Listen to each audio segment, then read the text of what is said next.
pessoal, sejam bem-vindos à segunda parte da videoaula sobre personalidade e modelo cognitivo. Lembrando mais uma vez para você que é novo aqui no canal, não deixe de se inscrever, curtir aqui o vídeo, assistir os outros vídeos, comentar no que você quiser aqui perguntando. Eu respondo, faço questão de ler todos os comentários e responder um a um. Fico muito feliz aí com as interações que vêm ocorrendo. E essa é uma forma de manter o canal ativo, né, com conteúdo gratuito, videoaulas, conteúdo para psicólogos, para pacientes, roleplays, enfim, bastante material aí bacana disponível, tá bom? Então contamos com essa força aí de vocês. Segunda parte, então, né, lembrando, para quem não assistiu, volte lá para a primeira parte, que é a parte evolucionista ou evolutiva a respeito da construção da personalidade. Esta é a segunda parte. Como nós nos constituímos e formamos a nossa personalidade, tá bem? Então, como já mencionei na primeira aula, gira em torno de uma questão de sobrevivência. A criança não sobrevive sozinha sem os pais. Ela é programada, ela tem um instinto de agradar esses pais, de ter o amor desses pais. Ela fica muito atenta se os cuidadores estão se conectando com ela ou não. E quando eles não estão, ela se pergunta, o que eu posso fazer para obter essa conexão? A responsabilidade é minha. E desde que nós nascemos, nós temos que aprender a reprimir quem nós somos para sermos aceitos. Existe um embate aqui entre a minha autenticidade e a aceitação dos meus cuidadores. Eu preciso abrir mão, em algum grau, em alguma porcentagem, da minha autenticidade, de quem eu sou, do que eu quero manifestar, seja das minhas emoções ou vontades, em ordem a me adaptar a esse mundo e ser aceito de alguma forma pelos meus cuidadores. Porque a aceitação, a conexão, é a necessidade primordial que todo ser humano tem. É essa cola, esse drive, essa necessidade que a criança tem para sobreviver, né? Ela está sempre atenta a se os cuidadores estão tendo conexão com ela ou não. Então eu sacrifico parte da minha autenticidade, de quem eu sou, para me adaptar a esses cuidadores. Tá bom? Então sempre há na nossa infância um conflito de necessidades aqui, entre quem eu sou e o que o mundo espera de mim. Mais à frente a gente vai ver, Freud chamou isso do choque do ser humano com a civilização. E de uma parte fisiológica do nosso corpo, gente, é importante entender que nós temos quase como se fosse 3 cérebros em um sentido evolutivo. O primeiro cérebro é um cérebro reptiliano, é um cérebro com funções vitais como respirar, engolir saliva, piscar, funcionamento inconsciente dos nossos órgãos, o coração bater, essas coisas assim. O segundo cérebro que veio já dos mamíferos é um cérebro emocional, aquele cérebro que tem um GPS interno para nos guiar para determinadas atividades. Esse cérebro já comporta em si emoções, já comporta em si essa necessidade de afeto, de carinho, de empatia. E o terceiro cérebro, né, é o cérebro mais humano, essa parte de córtex pré-frontal, tem a ver com a razão, tem a ver com raciocínio, tem a ver com essa, não vou chamar de virtude, porque traz muitos problemas, nós somos seres racionais, em parte, né, limitadamente racionais, mas que temos consciência de nós mesmos, né? É uma característica que só os seres humanos, de certa forma específica, têm. Então nós temos 3 cérebros dentro de um só, de um ponto de vista também evolutivo. E o nosso corpo, nosso sistema nervoso, também foi evoluindo ao longo do tempo em relação a essa modulação répteis, mamíferos, seres humanos. Tá? Nós temos alguns sistemas de funcionamento dentro do nosso corpo, bem básicos, diante de cenários de ameaça e cenários de tranquilidade. Nós temos um sistema de que quando tudo está bem, quando tudo está tranquilo, quando eu estou daqui a pouco com minha esposa no sofá, vendo um Netflix ou jantando em algum lugar, quando eu estou abraçando meu filho, quando a gente está relaxando na cama, eu estou num sistema de engajamento social. Quando eu leio o ambiente como seguro, eu consigo me abrir vulneravelmente para ter trocas afetivas, para ter amor, carinho, amparo, para ler as emoções do outro, para me colocar vulnerável.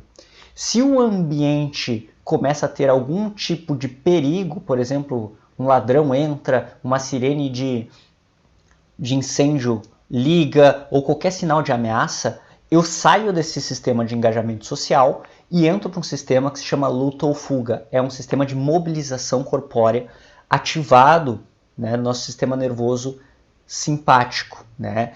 Nosso corpo está sempre tentando, ou está relaxado, está tudo tranquilo, eu consigo ter trocas afetivas, daí me colocar vulnerável. Alimentação, sexo, evacuação, de fazer cocô mesmo. Todas essas coisas requerem que eu esteja seguro para conseguir fazer. Porque imaginem no meio de uma guerra ou no meio de uma caça, um leão caçando uma zebra, a zebra resolve parar para fazer cocô. Não, ela não vai fazer isso. Vocês já se perguntaram por quê? Não é porque ela raciocina e diz agora não era para fazer cocô. Não, é porque ela está num sistema de mobilização, de luta ou fuga. E nós temos isso dentro da gente. Só que hoje em dia não necessariamente essas ameaças têm que ser reais. Tipo, entrou um tigre dentro da minha casa, um ladrão.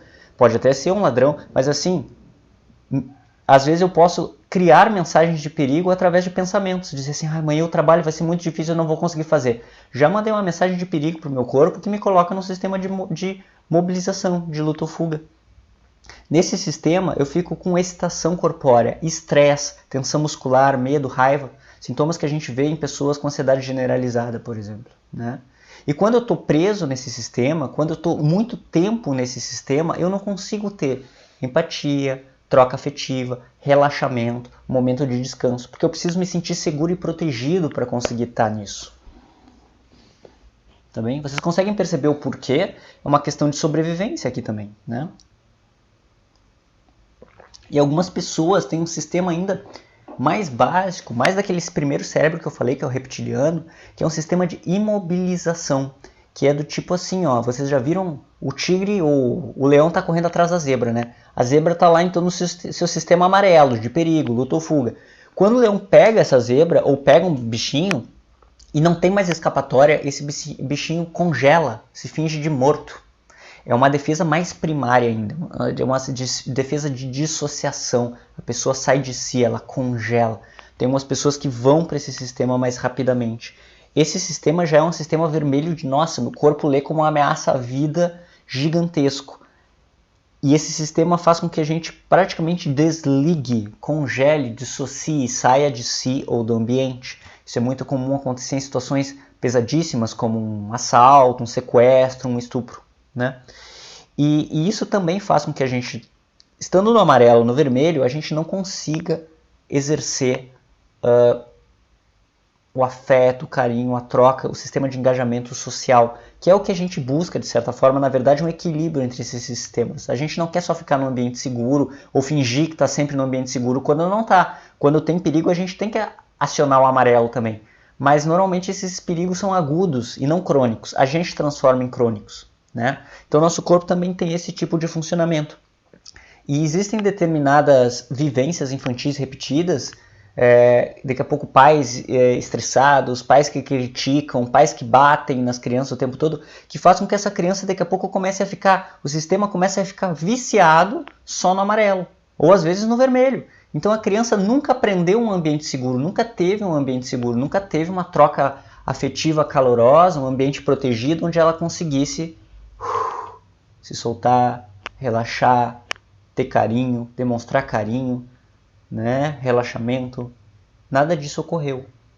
E isso é importante também para o tratamento em psicoterapia. Tem a ver com o que é evolutivo e influencia o quanto isso foi estimulado ou não na nossa infância e adolescência, também a personalidade da pessoa.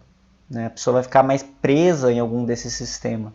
Um transtorno muito comum de ver isso é o transtorno de estresse pós-traumático, o TEPT. A pessoa que passou por um trauma e não consegue superar esse trauma, parece que aquele trauma fica preso, faz com que o corpo da pessoa fique sempre num estado de perigo. E a pessoa fica presa como se não conseguisse nunca mais voltar para um ambiente verde, seguro, calmo e tranquilo. Né? Nós também temos como constituição da personalidade o que o John Bowlby trouxe como os tipos de apego, né? Tem a ver com essa parte fisiológica que eu estou falando. Na verdade, essas são duas faces da mesma moeda, né? É só uma linguagem mais, vamos dizer assim, corpórea, e essa do apego é mais uma linguagem psicológica, né? Vocês vão entender o que eu estou falando quando eu explicar agora o apego. John Bowlby classificou o apego em, às vezes, alguns autores colocam, né, outros pós-estudando John Bowlby em 4 ou 5 tipos, mas aqui eu vou trazer os apegos em 4 tipos, tá? Que é o apego seguro, né? É o apego onde teve um contexto de conexão, de previsibilidade, de constância. Então aquele sinal verde que eu mencionei antes ali, que está um ambiente protegido onde as trocas afetivas podem ocorrer.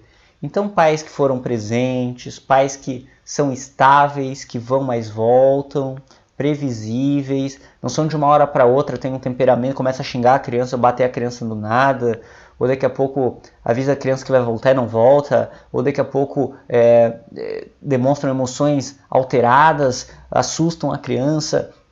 Não, são pais que mantêm uma base, uma estrutura, uma presença, uma segurança e uma proteção. Dão aquelas necessidades básicas que a gente viu na outra videoaula, lembrem?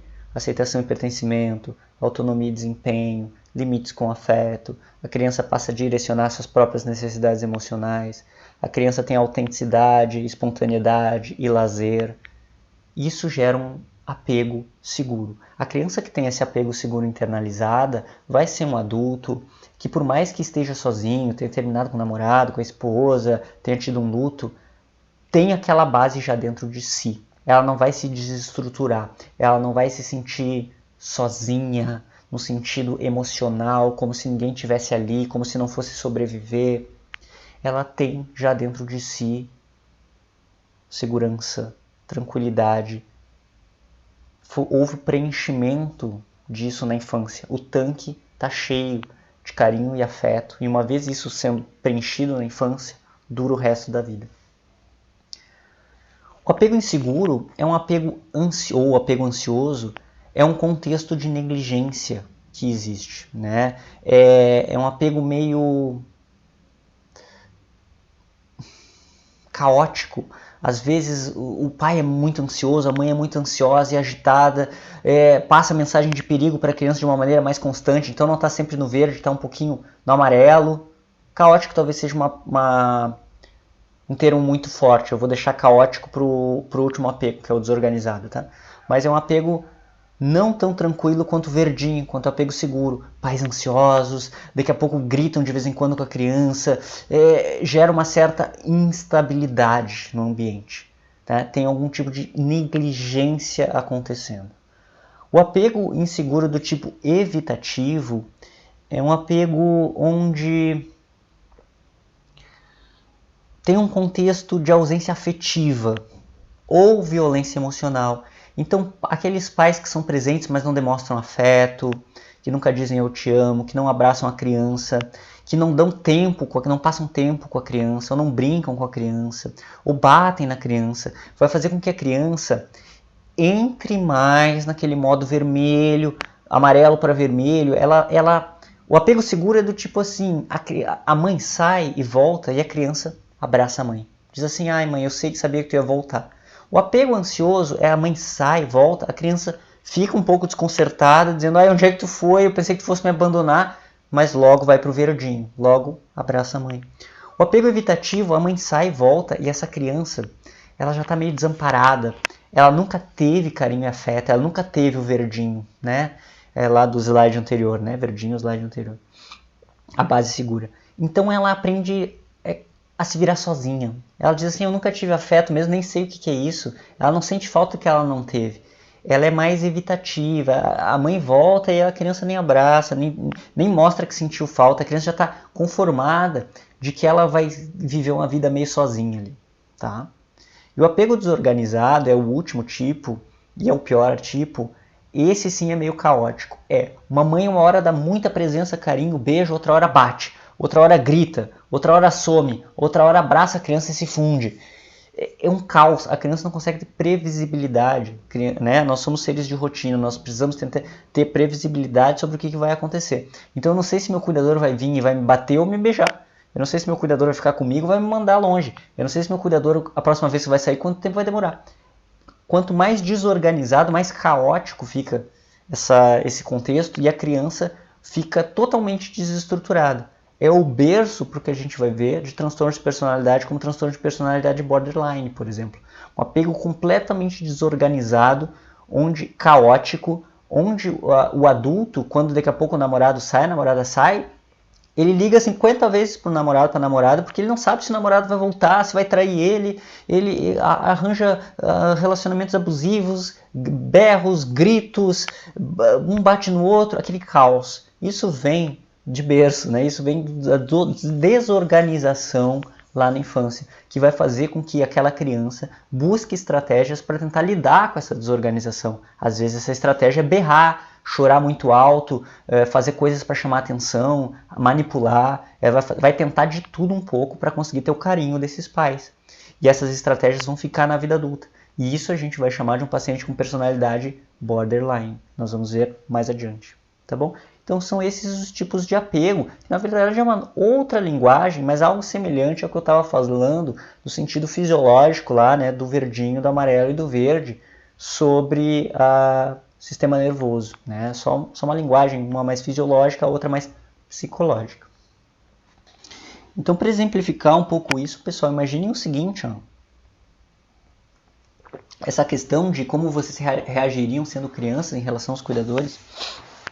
Esses três sistemas, né, de engajamento social, verdinho, luta ou fuga, amarelo, e dissociação ou congelamento do vermelho. Imaginem que vocês estão ao vivo comigo nessa aula, né? Eu sei que ela é gravada, mas imaginem que a gente está ao vivo. E aí eu começo a gritar com vocês, a xingar vocês. Vocês são merda, um lixo, vocês isso, vocês aquilo.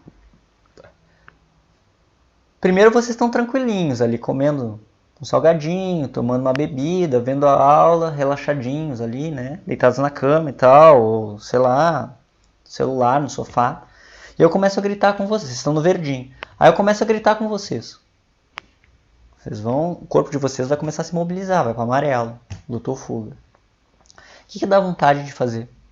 Lutar ou fugir, né? Ou dá vontade de abrir o microfone e me xingar de volta, dizendo quem tu pensa que tu é? Ou dá vontade de desligar a aula e dizer, vá a merda, não vou mais assistir isso, né? Vamos supor daí que eu amarrasse vocês na cadeira, prendesse os olhos de vocês, tipo laranja mecânica, assim, e vocês botassem um fone de ouvido em vocês e vocês fossem obrigados a ficar escutando meus xingamentos por 20 horas seguidas. E eu vou ficar avacalhando vocês 20 horas seguidas.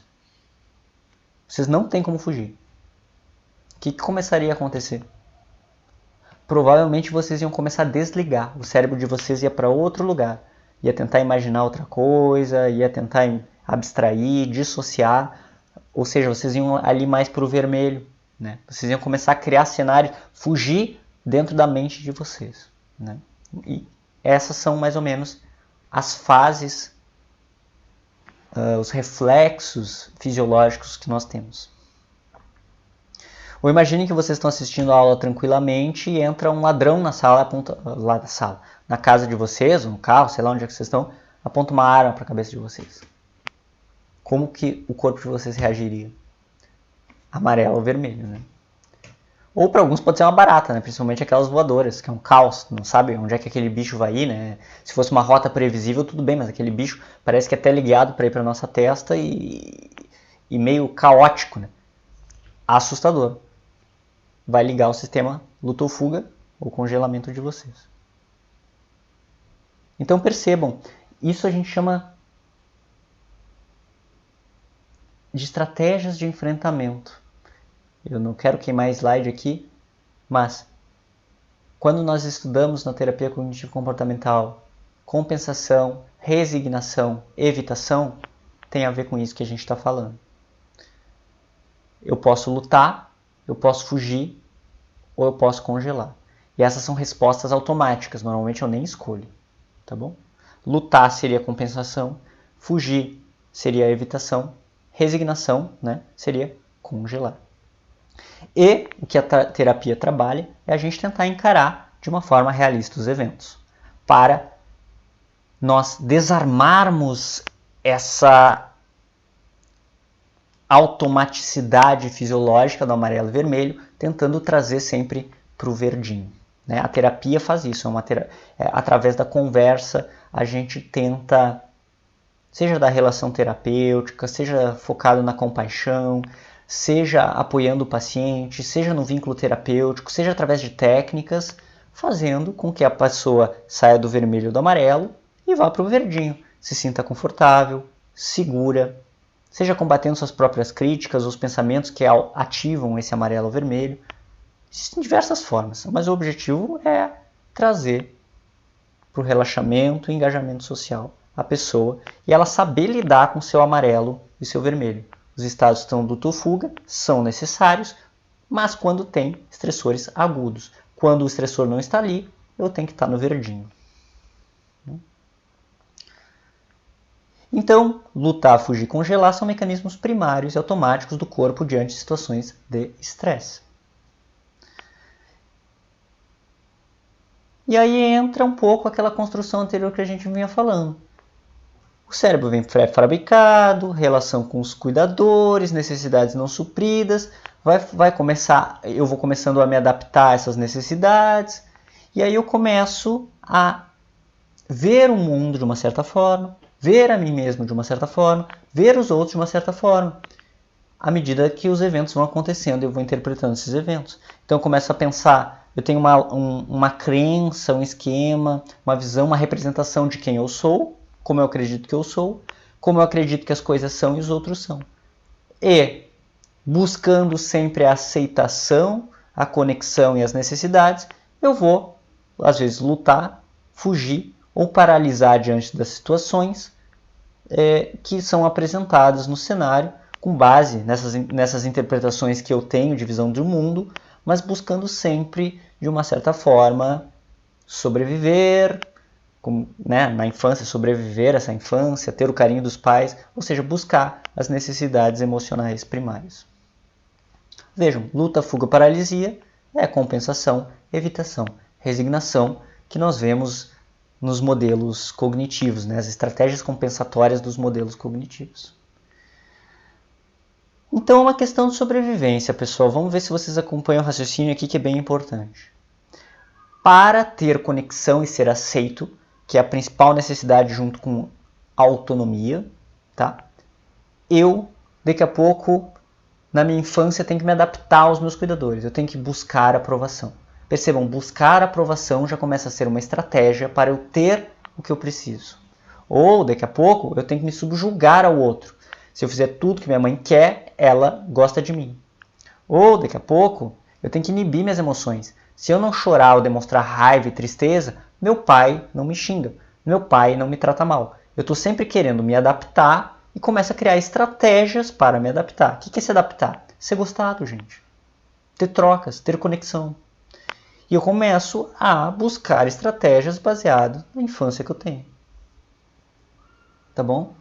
Ou, para não me sentir triste, achar que eu sou sozinho, que ninguém vai gostar de mim, ou sou estranho, que é o que o meu pai disse, eu choro na frente dele, eu começo a inibir minhas emoções. Eu começo a segurar o choro ou chorar sozinho lá no banho. Veja, inibir minhas emoções é uma estratégia para ser aceito.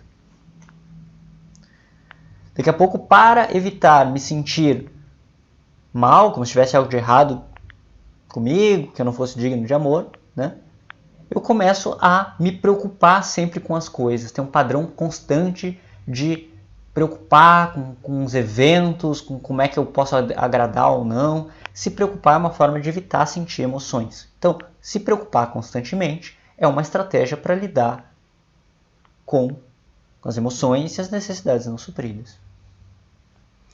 E nós sempre estamos em busca de aceitação e de pertencimento. Sempre, inconscientemente. Esse é um drive muito forte que nós temos dentro da gente. Imaginem, para ilustrar esse ponto, que um paciente chegue à terapia para conversar comigo.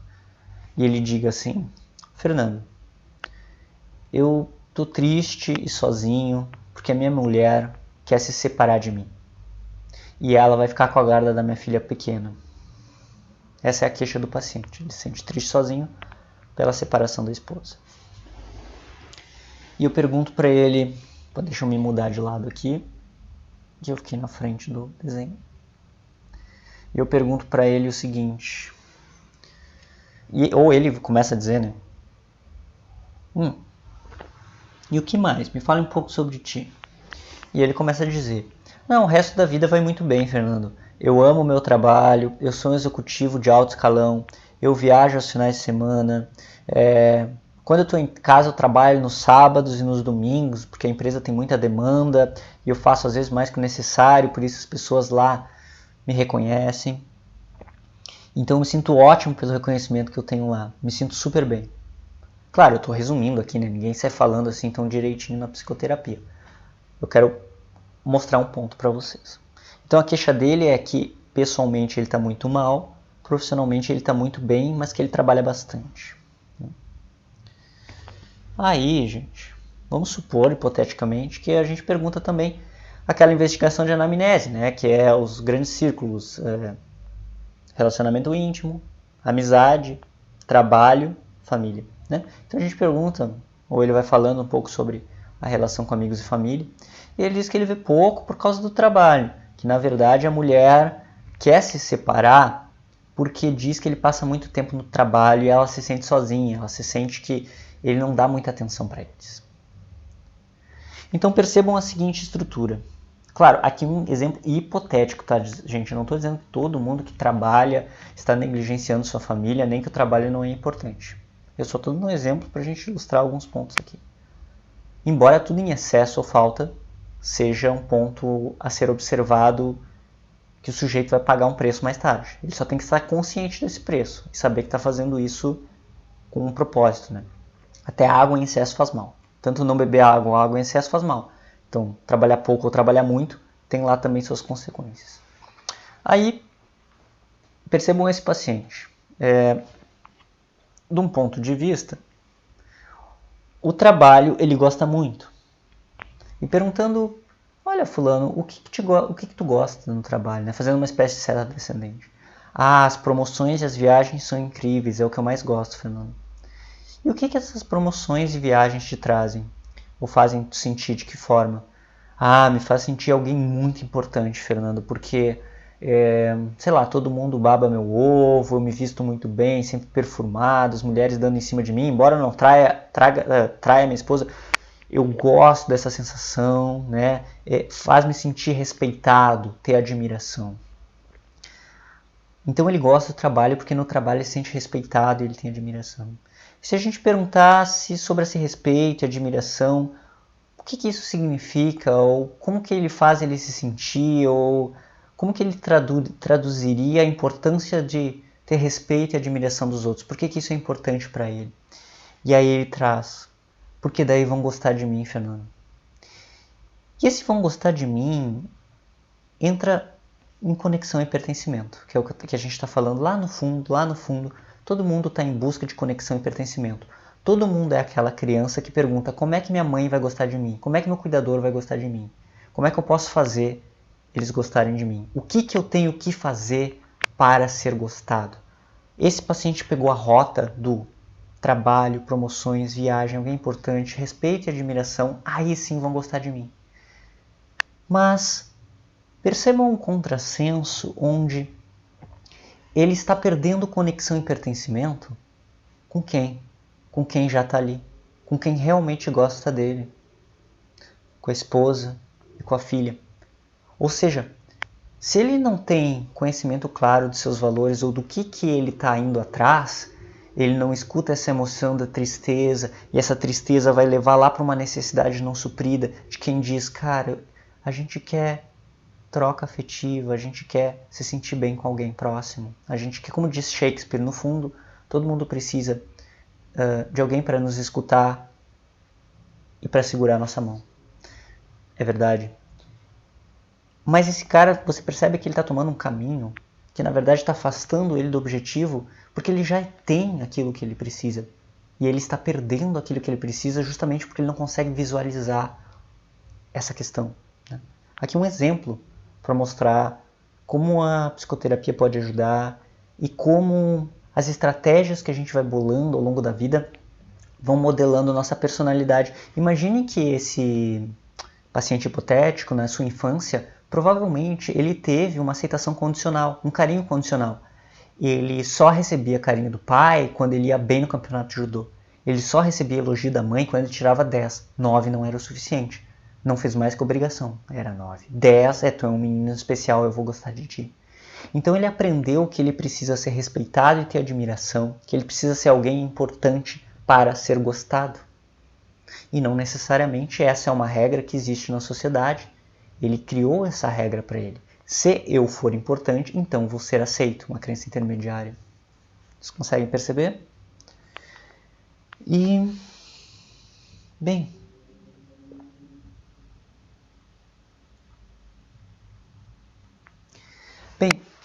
então, um ponto, talvez esse slide esteja meio deslocado, mas eu vou fazer uma ponte aqui, tá? Para não ficar uma coisa meio esquizofrênica. Mas, na nossa sociedade, a gente tem que ter claro o entendimento dos nossos valores pessoais e saber que a gente tem essas necessidades, principalmente de conexão e de autonomia. Porque senão a gente corre o risco de se desconectar, de dissociar. Nossa infância, via de regra, não nos educa, seja nossos cuidadores, seja a escola, para aprender essas nossas necessidades, escutar esses nossos valores através das emoções que a gente sente. Né? As emoções são os grandes mensageiros dessas necessidades que estão ali. A nossa educação normalmente ela é mercadológica, ela é preparatória, né? A gente passa 4, 5, 6 horas por dia quando a gente é criança, aprendendo a tabela periódica, fórmulas de matemática, quem é que descobriu não sei quem é que fez a guerra com não sei quem, quando a gente não aprende o nome das emoções, o que elas significam, qual que é a minha necessidade emocional, como é que o coleguinha está se sentindo, como que a gente trabalha em grupo, como que a gente cuida de si mesmo. Isso causa uma certa alienação, uma desconexão. Primeiro de mim mesmo, eu nem sei quem eu sou. Uma vez que eu sou desconectado de mim mesmo, eu me desconecto do outro. Porque para entender o outro por completo, eu tenho que ter empatia. Para ter empatia, eu tenho que estar aberto e receptivo a sentir emoções e me colocar vulnerável. Se eu estou fechado, se essa porta está fechada em mim, eu já nem me importo com o outro, eu já nem entendo o outro. E eu me individualizo mais ainda. Então a nossa sociedade oprima hoje em dia por uma desconexão muito grande de si mesmo e do outro, da natureza, que é como se fosse assim totalmente desnecessário o ambiente da natureza, quando tem estudos que mostram que 5 minutos no parque ou no meio do verde faz a gente conseguir para aquele verdinho, sabe? Do amarelo e do vermelho, dos sistemas lutofuga ou de dissociação do vermelhinho, a gente vai para o verde. Porque aquele ambiente para o nosso cérebro, no sentido evolutivo, é um ambiente onde a gente se sente bem. É um ambiente de tranquilidade. A natureza não nos julga, não exige da gente.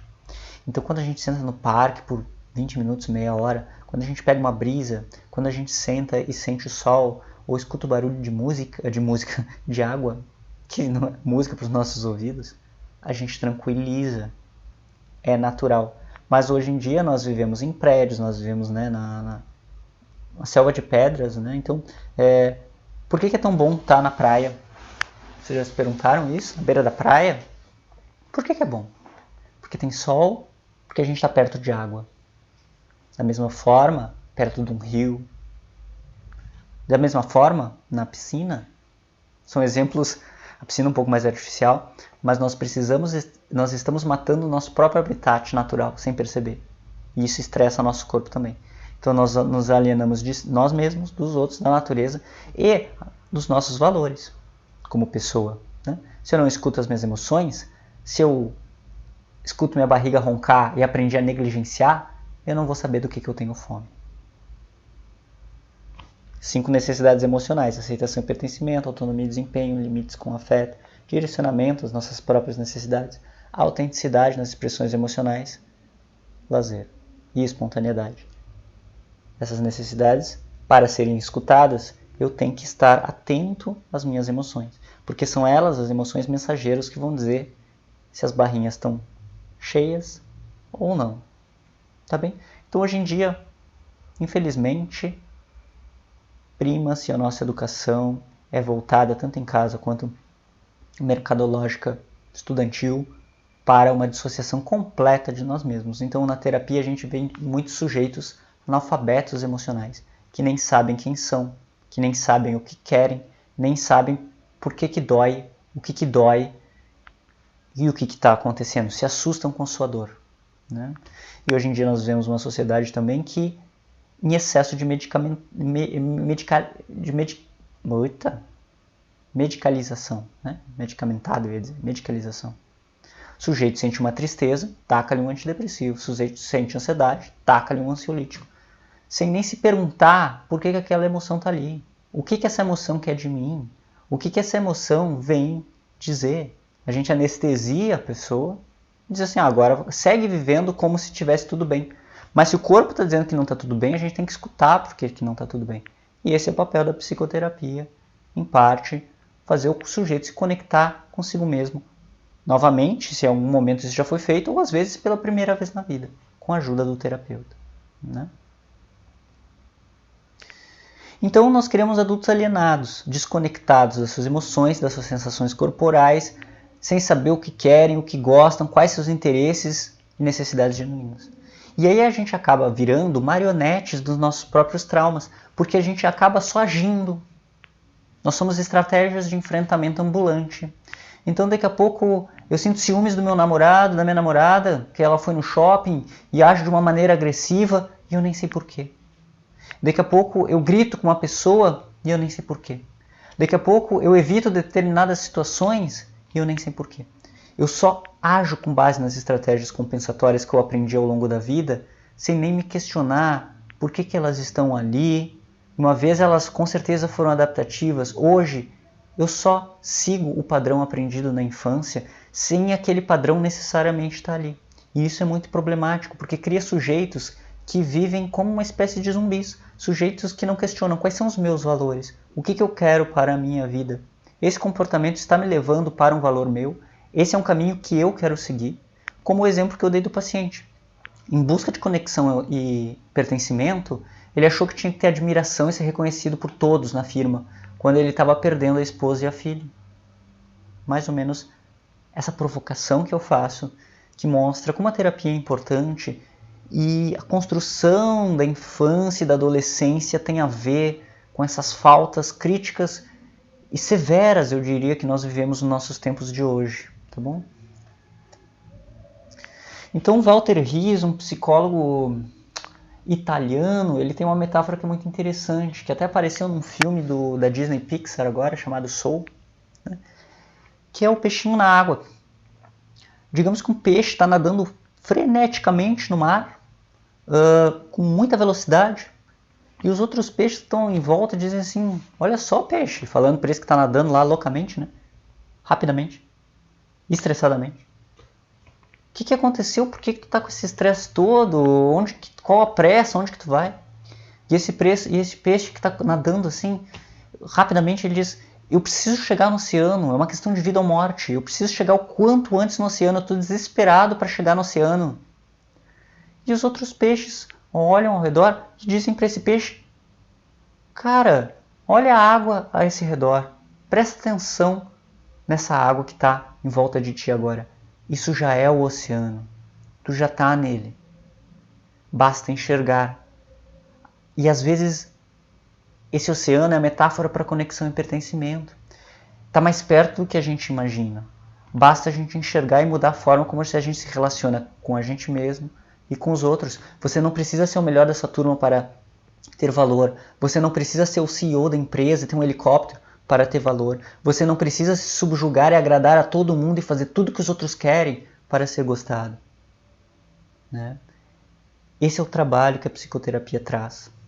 e a construção ou a reconstrução de si mesmo.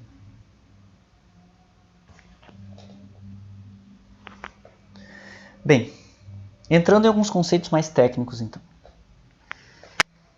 O que é personalidade? Personalidade é o semblante externo de nós mesmos. É o que nós fazemos, como a gente age, como os outros percebem. Tá? O que é caráter? Caráter é o verdadeiro eu. É o resultado do temperamento que a gente tem, mais a interação que a gente faz com o ambiente. Lembra que eu falei? Interação do ambiente, infância mais temperamento? Isso é o caráter. Educação que a gente recebe, a nossa infância, nossos traumas, nossas crenças, nossos princípios, nossas motivações, nossa moral. Ao fulano é alguém de caráter. Tá? E o temperamento é aquilo que eu já mencionei, vou puxar aqui para cima eu rapidinho, é a combinação de características transmitidas pelos genes. Isso aqui é inato. Então, personalidade é como se fosse o rótulo, o semblante externo que as pessoas têm a nosso respeito, né? De como a gente age, como os outros percebem. Caráter é mais uma característica interna do verdadeiro eu, né? É o resultado do temperamento e a interação com o ambiente. E o temperamento é uma carga genética, o traço que nós temos dos nossos genes que não se modifica. Bom, gente, essa foi a segunda parte da videoaula sobre personalidade e modelo cognitivo. Espero que até aqui vocês estejam aproveitando. Se você não viu a parte 1, corre lá no nosso canal para assistir a primeira parte, da Preceitos Evolucionistas. Essa foi a segunda parte. Em breve nós estaremos lançando a terceira, a quarta, se não me engano a quinta parte, para finalizar essa série de videoaulas. Vou pedir para você que tem gostado que deixe seu like aqui, se inscreva no canal. Dúvidas, perguntem aqui, sugestões também de aprimoramento ou do que vocês gostariam de ver em outras videoaulas, coloquem aqui embaixo. Eu faço questão de ler comentário por comentário, interagir com vocês e estou muito feliz com as nossas trocas. Espero que vocês estejam gostando. Até a próxima videoaula.